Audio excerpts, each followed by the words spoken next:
எல்லாருக்கும் வணக்கம். நான் உங்களோட மயோபதி ராமசாமி. மயோபதினா டிசபிலிட்டிக்கு சர்வீஸ் பண்ற சென்டர்னு தெரியும்.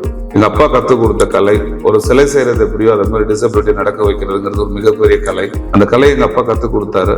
நான் கவர்மெண்ட்டுக்கும் அதை கொடுத்து அந்த கவர்மெண்ட்ல 15 டிஸ்ட்ரிக்ட் அதை கிரியேட் பண்ணேன். அதுக்கப்புறமேட்டு 20 பேர் இருந்த பேஷண்ட் 100 ஆனாங்க, 200 ஆனாங்க. எடிசன் விளாக்ல வந்து அந்த குழந்தை நடந்ததை வீடியோ கொடுத்துருந்தாரு. அது 8 மில்லியன் 10 மில்லியன் தாண்ட போகுது. ஆனா டெய்லி எனக்கு ஒரு 20 பேஷண்ட் அட்மிஷன் வேணும்னு நிக்கிறாங்க. ஏன்னா அந்த குழந்தைங்களை ஒரு ஏஜுக்கு மேல நடக்க வைக்க முடியாது. ஒரு குறிப்பிட்ட ஏஜ் இருக்கு. ஆனா நிறைய குழந்தைங்க வெயிட்டிங்ல இருக்கிறாங்க. அந்த ஏஜை தாண்டினா அந்த குழந்தைங்களை திரும்ப நடக்க வைக்கவும் கஷ்டமா இருக்கும். ஸோ எங்க அப்பா சொல்லி கொடுத்த கலை, அந்த கலையில கண்டிப்பா ஒரு குழந்தைய நடக்க வைக்க முடியும்னு எனக்கு தெரியும். அது வந்து ஒரு வயசை தாண்டினா முடியாதுங்கிறது எனக்கு தெரியும். அதனால இந்த மீன் டைம் இவ்வளவு பேர் வந்திருக்கிறாங்க. ஸோ எனக்கு இங்க அகாமடேட் என்னால பண்ண முடியாத காரணத்தினால நான் பில்டிங் தேடிட்டு இருக்கிறேன். ஒரே இடத்துல ஒரு 50 ரூம் 100 ரூம் இருந்துச்சுன்னா அந்த குழந்தைங்களை அகாமடேட் பண்ணி அந்த குழந்தைங்க நடக்க வைக்கிறதுக்கு ஒரு வாய்ப்பு இருக்கும்.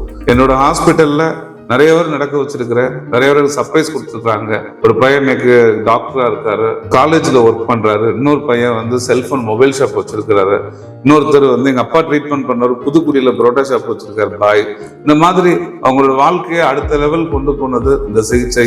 ஸோ இதுல வந்து நிறைய பேர் பலன் பெறணும். எங்களோட எண்ணங்கள் அவ்வளவுதான். குறைஞ்ச செலவுல அந்த குழந்தைங்க வாழ்க்கை முழுவதும் சந்தோஷமா இருக்கணும். அதுக்கு உங்களால முடிஞ்ச ஒரு பில்டிங், ரெண்டட் பில்டிங்கா இருந்தாலும் பரவாயில்ல. ஏன்னா நான் நிறைய தேடி பார்த்தேன், கிடைக்கல. ஸோ ஒரு சின்ன உதவியா, அந்த குழந்தைங்களுக்கு செய்யற உதவியா நினைச்சேன். ஏதாவது ஒரு பில்டிங் இருந்துச்சுன்னா கண்டிப்பா தகவல் கொடுங்க. Thank you so much.